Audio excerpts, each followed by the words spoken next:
नमस्कार, मावळ 24 तासमध्ये आपलं सहर्ष स्वागत। मी महादेव वाघमारे।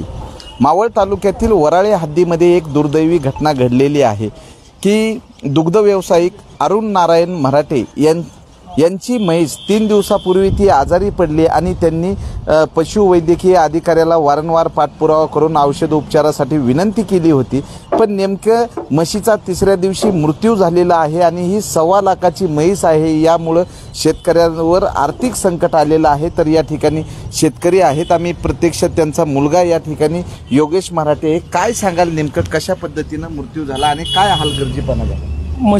सर्व म्हशी चरायला सोडल्या होत्या, त्यात ती थोडीशी घसरल्यानंतर डॉक्टरांना फोन केला।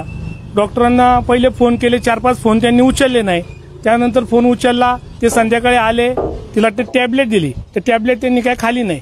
दुसऱ्या दिवशी परत त्यांना वारंवार फोन केले, त्यानंतर ते आले, 2 सलाईन लावल्या। मी त्यांना म्हणलं म्हैस गाभण आहे, काय असेल ते आपण सर्व प्रोसिजर करू, परंतु त्यांनी कुठलीही काही केलेलं नाही। त्यांना मी म्हणलं आपण तिचा काय असेल एक्सरे करू, तिला कुठं पुण्याला न्यायची असेल तर तिकडेही नेऊ, तर त्यांनी ते काही नाही ठीक आहे होईल म्हणले। त्यानंतर आज सकाळी इथले राक्षस साहेब पशुवैद्यकीयचे त्यांना फोन केला, उडवाउडवीची खूप उत्तरं मिळालेली आहे। त्यांना म्हशीचा मृत्यू झाला, त्यांना सांगितलं असं, ते म्हणतात की मृत्यू झालाय तर आता मग मी काय करू? मग त्यांना एकदा बोलवा खाली, त्यांना सांगूया मृत्यू झालाय, काय काय कसं असतं काय, त्या पद्धतीने आपण करूया। पोटच्या लेकरासारखी सांभाळलेली ही म्हैस आज या शेतकऱ्याच्या म्हशीचा मृत्यू झालेला आहे। या ठिकाणी दुग्ध व्यावसायिक अरुण नारायण मराठे आहेत, आम्ही त्यांच्याकडनं जाणून घेऊ। काय सांगाल नेमकं काय हलगर्जीपणा झाला? तुमची किती हजाराची लाखाची म्हैस आहे, काय सांगाल? नमस्कार, मी अरुण नारायण मराठे, राहणार वराळे।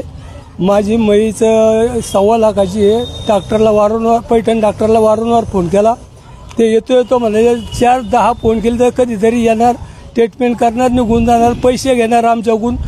आणि परत दुसऱ्या दिवशी फोन केला, वारंवार 10 वेळा फोन केला, तेव्हा एकदा येणार। आज सकाळी मृत्यू व्हायच्या आधी सकाळी ते 8 वाजता फोन केला, ते यायलाच कबूल नाही। मृत्यू झाला तरी बोलावलं तरी यायला कबूल आले नाही आजपर्यंत। मावळ पंचायत समितीमध्ये मृत म्हशीला घेऊन आलात, या कशासाठी घेऊन आला? ही म्हैस माझी एवढ्या 1.25 लाखाची म्हैस मला भरपाई करून मिळाली पाहिजे म्हणून मी इथे घेऊन आलेलो आहे। तर शेतकऱ्याची एकच मागणी आहे की 1.25 लाखाची म्हैस ही 3 दिवसामध्ये किरकोळ आजारी पडून मृत्यू झाला, त्यामुळे आर्थिक संकट ओढावलेलं आहे। या ठिकाणी वाघुनाना नवगणे आहेत, काय सांगाल ह्या शेतकऱ्यांनी मावळ पंचायत समितीच्या गेट समोर म्हैस आणलेली? नमस्कार, माझं नाव वाघू सोनू नवगणे, राहणार ब्राह्मणवाडी।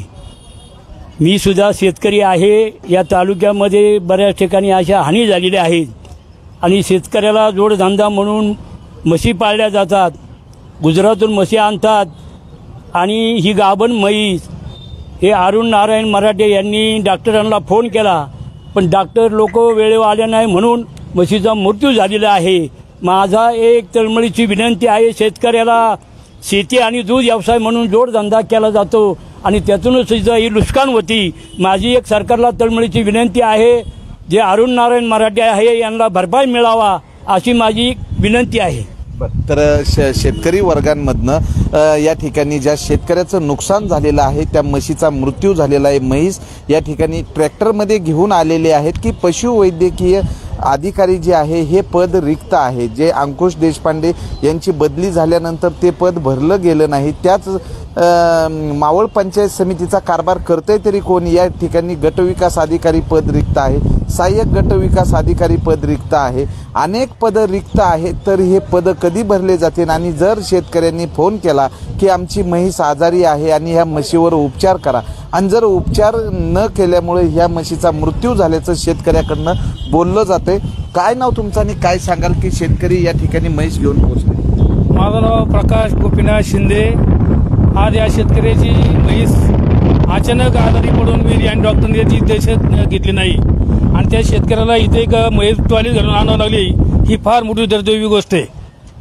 तर बघूयात प्रशासनाच्या वतीनं या म्हशीचा मृत्यू कशामुळे झालेला आहे याचं पोस्टमार्टम करून शेतकऱ्याला नुकसान भरपाई केव्हा मिळाली जाते याकडे लक्ष लागलेलं आहे।